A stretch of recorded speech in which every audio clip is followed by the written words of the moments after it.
ಭಾರತಕ್ಕೂ ತಟ್ಟಿದೆ Israel Iran ಯುದ್ಧದ effect. ಭಾರತದ ಅಡುಗೆ ಮನೆಗೂ ಕೂಡ ವಾರ್ನ ಕಾರ್ಮೋಡ ಆವರಿಸಿದೆ.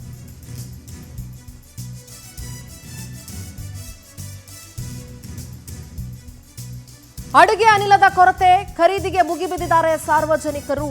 ಕಮರ್ಷಿಯಲ್ ಜೊತೆಗೆ ಡೊಮೆಸ್ಟಿಕ್ ಸಿಲಿಂಡರ್ ಪೂರೈಕೆಯಲ್ಲಿ ಭಾರಿ ವ್ಯತ್ಯಯ ಆಗ್ತಾ ಇದೆ. ಆಲ್ರೆಡಿ 2-3 ದಿನಗಳ ಹಿಂದಿಂದನೇ ಕಮರ್ಷಿಯಲ್ ಸಿಲಿಂಡರ್ ಸಪ್ಲೈಯನ್ನ ನಿಲ್ಲಿಸಲಾಗಿದೆ. ಡೀಲರ್ಗಳು ಅಷ್ಟೇ, ಡಿಸ್ಟ್ರಿಬ್ಯೂಟರ್ಗಳು ಅಷ್ಟೇ, ಅವ್ರ ಹತ್ರ ಎಷ್ಟು ಸ್ಟಾಕ್ ಇದೆಯೋ ಅದನ್ನ ಡಿಸ್ಪೋಸ್ ಮಾಡ್ಬೋದು ಹೊರತು ಎಕ್ಸ್ಟ್ರಾ ಸ್ಟಾಕ್ ಅವರಿಗೂ ಕೂಡ ಸಿಗ್ತಾ ಇಲ್ಲ. ಭಾರತದ ಅಡುಗೆ ಮನೆಗೂ ವಾರ್ನ ಕಾರ್ಮೋಡ ಆವರಿಸಿದೆ. ಇಂಥದ್ದೊಂದು ದಿನ ಬರಬಹುದು ಅಂತ ಯಾರು ಕೂಡ ಊಹಿಸಿರಲಿಲ್ಲ. ಎಲ್ಲರೂ ಅಂದ್ಕೊಳ್ತಾ ಇದ್ರು ಅಲ್ಲೆಲ್ಲೋ ಯುದ್ಧ ಆಗ್ತಾ ಇದೆಯಪ್ಪ, ನಾವು ಆರಾಮಾಗಿ ಕುತ್ಕೊಂಡ್ಬಿಡೋಣ, ನಾವು ಆರಾಮಾಗಿದ್ದೀವಿ ಅಂತ ಹೇಳಿ. ಎಲ್ಲೋ ಯುದ್ಧ ಆದ್ರೂ ಆರಾಮಾಗಿರೋದಕ್ಕೆ ಸಾಧ್ಯ ಇಲ್ಲ. ಯಾಕಂದ್ರೆ ಯುದ್ಧ ಆಗ್ತಾ ಇರೋ ರಾಷ್ಟ್ರಗಳಿದೆಯಲ್ಲ, ಅದಕ್ಕೂ ಭಾರತಕ್ಕೂ ಬಹಳಷ್ಟು ಸಂಬಂಧ ಇದೆ, ನಂಟಿದೆ, ವ್ಯಾಪಾರ ವಹಿವಾಟು ಎಲ್ಲವೂ ಕೂಡ ಇದೆ. ಇರಾನ್ನಿಂದ ನಾವು ತೈಲವನ್ನ ಇಂಪೋರ್ಟ್ ಮಾಡ್ಕೊಳ್ತಾ ಇದ್ವಿ. ಅಲ್ಲಿಗ ಹಾರ್ಮೋಸ್ ಜಲಸಂಧಿಯನ್ನ ಬಂದ್ ಮಾಡಿರೋದ್ರಿಂದ ಭಾರತದ ಮೇಲೆ ಅದರ ಎಫೆಕ್ಟ್ ಎಷ್ಟು ಮಟ್ಟಿಗೆ ಆಗ್ತಾ ಇದೆ ಅನ್ನೋದನ್ನ ನಾವು ಗಮನಿಸ್ತಾ ಇದ್ದೀವಿ. ಸಿಲಿಂಡರ್ಗಳು ಸಿಗ್ತಾ ಇಲ್ಲ, ಹೋಟೆಲ್ಗಳು ಬಂದ್ ಮಾಡಬೇಕಾಗತ್ತೆ. ಈಗ ಆಲ್ರೆಡಿ ಮುಂಬೈನಲ್ಲಿ 30% ಹೋಟೆಲ್ಗಳನ್ನು ಬಂದ್ ಮಾಡಲಾಗಿದೆ. ಬೆಂಗಳೂರು ಮಾತ್ರ ಅಲ್ಲ, ರಾಜ್ಯದ ಬೇರೆ ಬೇರೆ ಜಿಲ್ಲೆಗಳಲ್ಲೂ ಕೂಡ ಕಮರ್ಷಿಯಲ್ ಸಿಲಿಂಡರ್ ಸಿಗದೆ ಪರದಾಡುವಂಥ ಸ್ಥಿತಿ ಎದುರಾಗಿದೆ. ಹೋಟೆಲ್ ಉದ್ಯಮವನ್ನು ಬಂದ್ ಮಾಡುವಂಥ ಸಂದರ್ಭ ಬಂದ್ಬಿಟ್ರೆ ಬಹಳ ದೊಡ್ಡ ಮಟ್ಟದ ಹೊಡೆತ ಆಗುತ್ತೆ. ಅದು ನಮ್ಮ ಪ್ರತಿನಿಧಿ ಸುಷ್ಮಿತಾ ನೇರ ಸಂಪರ್ಕದಲ್ಲಿ ಜಾಯ್ನ್ ಆಗ್ತಾ ಇದ್ದಾರೆ, ಮಲ್ಲೇಶ್ವರಮಿಂದ ಜಾಯ್ನ್ ಆಗ್ತಾ ಇದ್ದಾರೆ. ಸುಷ್ಮಿತಾ, ಈಗ ಆಲ್ರೆಡಿ ವಾರ್ನ ಎಫೆಕ್ಟ್ ಭಾರತದ ಮೇಲೆ ಎಷ್ಟು ಮಟ್ಟಿಗೆ ಆಗ್ತಾ ಇದೆ ಅನ್ನೋದನ್ನ ನಾವು ಗಮನಿಸ್ತಾ ಇದ್ವಿ.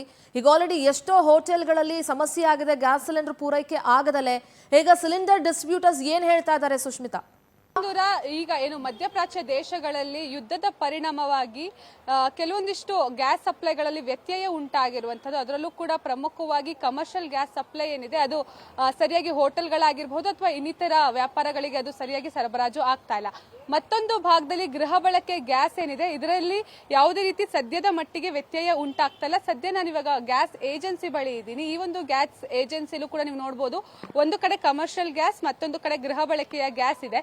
ಈ ಒಂದು ಕಮರ್ಷಿಯಲ್ ಗ್ಯಾಸ್ ಏನಿದೆ ನಿನ್ನೆಯಿಂದಲೂ ಕೂಡ ಸರಿಯಾದ ಪ್ರಮಾಣದಲ್ಲಿ ಎಲ್ಲೂ ಕೂಡ ಸರಬರಾಜು ಆಗ್ತಾ ಇಲ್ಲ. ಹೀಗಾಗಿ ಹೋಟೆಲ್ ಉದ್ಯಮದ ಮೇಲೆ ಸಾಕಷ್ಟು ಪರಿಣಾಮ ಬೀರ್ತಾ ಇದೆ. ಕೇವಲ ಸ್ಟಾಕ್ ಇರೋಷ್ಟು ಮಾತ್ರ ಅವರು ಬಳಸ್ತಾ ಇರುವಂತದ್ದು. ಮತ್ತೊಂದು ಭಾಗದಲ್ಲಿ ಪ್ರಮುಖವಾಗಿ ಏನು ಅಂತ ಹೇಳಿದ್ರೆ ದಿನನಿತ್ಯವೂ ಕೂಡ ಮನೆಗಳಲ್ಲಿ ಅಡಿಗೆ ಮಾಡಲಿಕ್ಕೆ ಈ ಒಂದು ಡೊಮೆಸ್ಟಿಕ್ ಗ್ಯಾಸ್ಗಳು ಬೇಕಾಗುತ್ತೆ. ಸೊ ಹೀಗಾಗಿ ಏನಾದರೂ ಕಮರ್ಷಿಯಲ್ ಗಳಿಗೆ ಹೆಚ್ಚಾಗಿ ಗ್ಯಾಸ್ ಅನ್ನ ನೀಡಿದ್ರೆ ಡೊಮೆಸ್ಟಿಕ್ ಗ್ಯಾಸ್ ಗಳಿಗೆ ತೊಂದರೆ ಆಗುತ್ತೆ ಅನ್ನುವಂತಹ ಉದ್ದೇಶದಿಂದಾಗಿ ಈಗ ಸದ್ಯದ commercial gas. Alright Sushmita, thank you so much. Yes, ನಮ್ಮ ಪ್ರತಿನಿಧಿ ಸುಷ್ಮಿತಾ ಒಂದು ಗ್ರೌಂಡ್ ರಿಪೋರ್ಟ್ ಕೊಟ್ಟಿದ್ದಾರೆ, ಬನ್ನಿ ನೋಡ್ಕೊಂಡು ಬರೋಣ.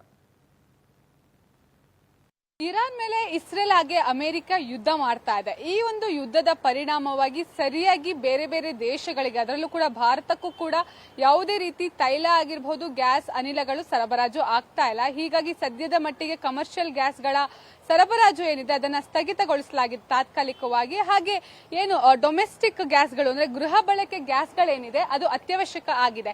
ಹೀಗಾಗಿ ಸದ್ಯದ ಮಟ್ಟಿಗೆ ಎಲ್ಲರಿಗೂ ಕೂಡ ಗೃಹ ಬಳಕೆಯ ಗ್ಯಾಸ್ಗಳು ದೊರೆಯುತ್ತಿದೆ. ಹಾಗೆ ಇವತ್ತೆಂದರೂ ಬುಕ್ ಮಾಡಿದ್ರೆ 1-2 ದಿನದಲ್ಲಿ ಎಲ್ಲರ ಮನೆಗೂ ಕೂಡ ಈ ಒಂದು ಏನು ಗೃಹ ಬಳಕೆ ಗ್ಯಾಸ್ ಏನಿದೆ ಅದು ಸಿಗ್ತಾ ಇದೆ. ಆದ್ರೆ ನಿನ್ನೆಯಿಂದಲೂ ಕೂಡ ಯಾವುದೇ ರೀತಿ ಕಮರ್ಷಿಯಲ್ ಗ್ಯಾಸ್, ನೀವೇನು ಬ್ಲೂ ಕಲರ್ ಅಲ್ಲಿ ನೋಡ್ತಾ ಇದ್ದೀರಾ ಈ ಒಂದು ಗ್ಯಾಸ್ ಸಿಲಿಂಡರ್, ಇದು ಕಮರ್ಷಿಯಲ್ ಗ್ಯಾಸ್ ಸಿಲಿಂಡರ್. ಈ ಒಂದು ಕಮರ್ಷಿಯಲ್ ಗ್ಯಾಸ್ ಸಿಲಿಂಡರ್ಗಳು ನಿನ್ನೆ ಇಂದನೂ ಕೂಡ ಸಂಪೂರ್ಣವಾಗಿ ಸ್ತಬ್ಧ ಆಗಿರುವಂತದ್ದು. ಹಾಗೆ ಮತ್ತೊಂದು ಭಾಗದಲ್ಲಿ ಕೆಂಪು ಬಣ್ಣದ ಗ್ಯಾಸ್ ಏನಿದೆ, ಈ ಒಂದು ಕೆಂಪು ಬಣ್ಣದ ಗ್ಯಾಸ್ ಗೃಹ ಬಳಕೆ ಗ್ಯಾಸ್. ಈ ಒಂದು ಗೃಹ ಬಳಕೆಯ ಗ್ಯಾಸ್ ಅನ್ನ ಸದ್ಯದ ಮಟ್ಟಿಗೆ, ಯಾಕಂತ ಹೇಳಿದ್ರೆ ಕಮರ್ಷಿಯಲ್ ಗಳಿಗೆ ಹೆಚ್ಚಾಗಿ ಹೊತ್ತನ್ನ ನೀಡಿದ್ರೆ ಮುಂದಿನ ದಿನಗಳಲ್ಲಿ ಗೃಹ ಬಳಕೆ ಗ್ಯಾಸ್ ಮೇಲೂ ಕೂಡ ಅದರ ಅಭಾವ ಬೀರಬಹುದು ಅನ್ನುವಂತಹ ಉದ್ದೇಶದಿಂದಾಗಿ ಕಂಪನಿಗಳು ಇವಾಗ ಕಮರ್ಷಿಯಲ್ ಗ್ಯಾಸ್ ಪೂರೈಕೆಯನ್ನು ಸ್ಥಗಿತ ಮಾಡಿರುವಂತದ್ದು. ಗೃಹ ಬಳಕೆ ಗ್ಯಾಸ್ ಅನ್ನ ಮಾತ್ರ ಪೂರೈಕೆ ಮಾಡ್ತಾ ಇದೆ. ಕಳೆದ 2 ದಿನದ ಹಿಂದೆ ಈ ಒಂದು ಗೃಹ ಬಳಕೆ ಗ್ಯಾಸ್ ಮೇಲೆ 60 ರೂಪಾಯಿ ಏರಿಕೆ ಕೂಡ ಆಗಿರುವಂತದ್ದು. ಇದೇ ರೀತಿಯಲ್ಲಿ ಏನಾದ್ರು ಯುದ್ಧ ಮುಂದುವರಿತು ಅಂತ ಹೇಳಿದ್ರೆ ಈ ಒಂದು ಗೃಹ ಬಳಕೆ ಗ್ಯಾಸ್ ಮೇಲೂ ಕೂಡ ಪರಿಣಾಮ ಬೀರುವಂತಹ ಸಾಧ್ಯತೆ ಇದೆ. ಹೀಗಾಗಿ ಯಾವುದೇ ರೀತಿ ಚಾನ್ಸಸ್ ಅನ್ನು ತೆಗೆದುಕೊಳ್ಳೋದು ಬೇಡ.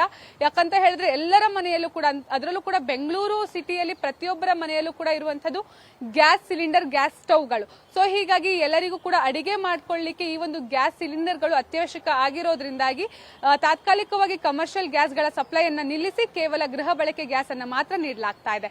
ಕ್ಯಾಮರಾ ಪರ್ಸನ್ ಶ್ರೀಹರಿ ಜೊತೆ ಸುಷ್ಮಿತಾ ಪೂಜಾರಿ, ಪವರ್ ಟಿವಿ, ಬೆಂಗಳೂರು.